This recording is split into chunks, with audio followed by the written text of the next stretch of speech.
പിതാവിൻ്റെയും പുത്രൻ്റെയും പരിശുദ്ധാത്മാവിൻ്റെയും നാമത്തിൽ ആമേൻ. Praise the Lord. ഹല്ലേലൂയ. പ്രിയ വിശ്വാസ പരിശീലകരെ, നമ്മൾ ഈ ഒരു സെഷനിൽ പരിചയപ്പെടുക റീസൺ വർഷിപ്പ് നമ്മുടെ മക്കളിലേക്ക് എങ്ങനെ എത്തിക്കാം എന്നുള്ളതിനെ പറ്റിയാണ് ഈ സെഷനിൽ നമ്മളൊന്ന് നോക്കാൻ പോകുന്നത്. ആദ്യം എന്തിനാണ് സ്തുതിക്കുന്നത്, അല്ലെങ്കിൽ എന്താണ് സ്തുതിപ്പ്, അതിനെപ്പറ്റി ഒന്ന് പരിചയപ്പെടാം. അതേപ്പറ്റി ഏറ്റവും മനോഹരമായിട്ട് പറയുന്നൊരു ഭാഗം വിശുദ്ധ പൗലോസ്ലീഹ ഫിലിപ്പിയക്കാർക്ക് എഴുതിയ ലേഖനത്തിലെ 2-ാം അധ്യായം 9-ാം വാക്യമാണ്. ആകയാൽ ദൈവം അവനെ അത്യധികം ഉയർത്തി എല്ലാ നാമങ്ങൾക്കും ഉപരിയായ നാമം നൽകുകയും ചെയ്തു. ഇത് യേശുവിൻ്റെ നാമത്തിനു മുൻപിൽ സ്വർഗത്തിലും ഭൂമിയിലും പാതാളത്തിലുമുള്ള സകലരും മുട്ടുകൾ മടക്കുന്നതിനും യേശു ക്രിസ്തു കർത്താവാണെന്ന് പിതാവായ ദൈവത്തിൻ്റെ മഹത്വത്തിനായി എല്ലാ നാവുകളും ഏറ്റുപറയുന്നതിനു വേണ്ടിയാണ്. ഈ പ്രിയപ്പെട്ടവരെ, നമ്മുടെ മക്കളോടപ്പോൾ എന്ത് പറയാം? നമുക്ക് ദൈവത്തെ സ്തുതിക്കുക എന്നുള്ളത് ദൈവത്തിൻ്റെ ഹിതമാണ്. രണ്ടാമത്തൊരു കാര്യം, ആരെയാ സ്തുതിക്കുന്നത്? സർവശക്തൻ, സർവാധിരാജനായ ദൈവത്തെ. അതിനപ്പുറം ശക്തനായ, മഹത്വത്തിന് അർഹനായ, ആരാധനയ്ക്ക് യോഗ്യനായ മറ്റൊരു ദൈവമില്ല. ഈ ദൈവമാണ് ഏറ്റവും ശക്തനായവൻ. ഈ തിരിച്ചറിവ് ഒരു ഹൃദയത്തെ സ്തുതിക്കാൻ ഒരുക്കുന്നു. ലൂക്കായുടെ സുവിശേഷത്തിൽ തന്നെ 6-ാം അധ്യായം 45-ാം വാക്യത്തിൽ പറയുന്നത് പോലെ ഹൃദയത്തിൻ്റെ നിറവിൽ നിന്നാണല്ലോ അധരം സംസാരിക്കുന്നത്. ഹൃദയത്തിൻ്റെ നിറവിൽ നിന്നുമാണല്ലോ അധരം സംസാരിക്കുന്നത്. അപ്പോൾ ഒരു വ്യക്തിക്ക് ദൈവത്തെ ഒന്നറിഞ്ഞ് സ്തുതിക്കണമെങ്കിൽ അവൻ്റെ ഹൃദയം നിറയണം. എന്തുകൊണ്ട് നിറയണം? ദൈവം സ്പർശിച്ചിട്ടുള്ള അനുഭവങ്ങൾ കൊണ്ട് നിറയണം. ദൈവ സ്നേഹം അനുഭവിച്ചറിഞ്ഞ ഒരു ഹൃദയമാണ് സ്തുതിപ്പിന് യോഗ്യമാവുന്നത്. പ്രിയപ്പെട്ടവർ, അങ്ങനെയെങ്കിൽ നമ്മൾ ആദ്യം ചെയ്യേണ്ട കാര്യം എന്താ? ദൈവം നിന്നെ സ്നേഹിക്കുന്നു എന്ന് നമ്മുടെ മക്കളെ ബോധ്യപ്പെടുത്താൻ, നമ്മുടെ മക്കളുടെ വിശ്വാസത്തിലേക്ക് എത്തിക്കുവാൻ നമുക്ക് സാധിക്കണം. അതെങ്ങനെ സാധിക്കും? നമ്മുടെ ജീവിതത്തിൽ തന്നെ കൊച്ചു കൊച്ചു ദൈവീക ഇടപെടലുകൾ നമുക്ക് ചെറിയ തോതിൽ അവരോട് പങ്കുവെക്കാം. അത് കേൾക്കുമ്പോൾ എന്താണ് ദൈവീക അനുഭവങ്ങളെന്ന് മനസ്സിലാക്കുവാൻ നമ്മുടെ കുട്ടികൾക്ക് സാധിക്കും. ബൈബിളിൽ നിന്ന് ദൈവീക അനുഭവങ്ങൾ എടുത്ത് പങ്കുവെക്കാം.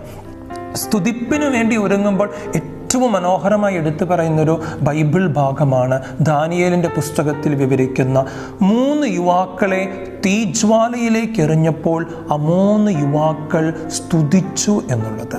അഗ്നികുണ്ഡത്തിലേക്ക് എറിയപ്പെട്ടപ്പോഴും അവർ തീജ്വാലകളുടെ മധ്യത്തിൽ ദൈവത്തെ സ്തുതിച്ചത് എന്തുകൊണ്ടാണ്? അവരുടെ ഉള്ളിൽ ഒരു അനുഭവം ഉണ്ടായിരുന്നു, ഒരു ദൈവിക അനുഭവം ഉണ്ടായിരുന്നു. അതുകൊണ്ടാണ് നെബൂഖദ്നേസർ രാജാവിനോട് ആ 3 യുവാക്കൾ ഇപ്രകാരം പറയുന്നത്: രാജാവേ, ഞങ്ങൾ സേവിക്കുന്ന ഞങ്ങളുടെ ദൈവം എരിയുന്ന തീച്ചൂളയിൽ നിന്ന് ഞങ്ങളെ രക്ഷിക്കാൻ കഴിവുള്ളവനാണ്.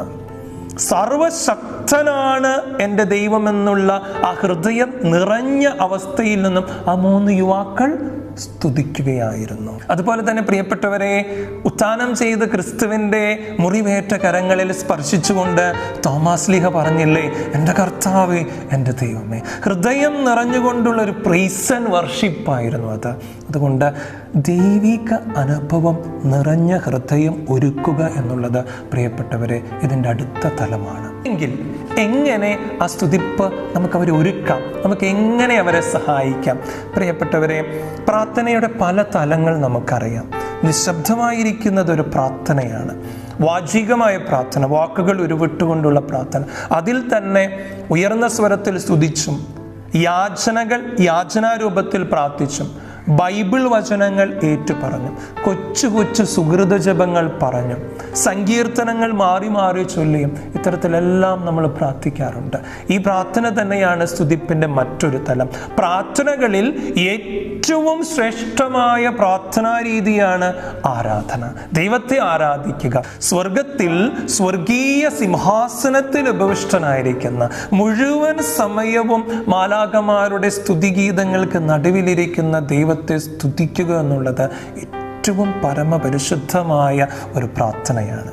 അങ്ങനെയെങ്കിൽ എങ്ങനെയൊക്കെ നമുക്ക് നമ്മുടെ മക്കളെ പരിശീലിപ്പിക്കാം? ദൈവിക അനുഭവത്തിൻ്റെ നിറവിൽ വന്നൊരു വ്യക്തിയാണെങ്കിൽ നമുക്ക് ആ മക്കളോട്, കൊച്ചുങ്ങളോട് പറയാം, മക്കളെ ഒന്ന് കണ്ണുകൾ അടച്ചിരിക്കാമോ? ദൈവത്തിൻ്റെ ഏറ്റവും ഇഷ്ടമുള്ളൊരു രൂപമൊന്ന് മനസ്സിലേക്ക് കൊണ്ടുവരാമോ?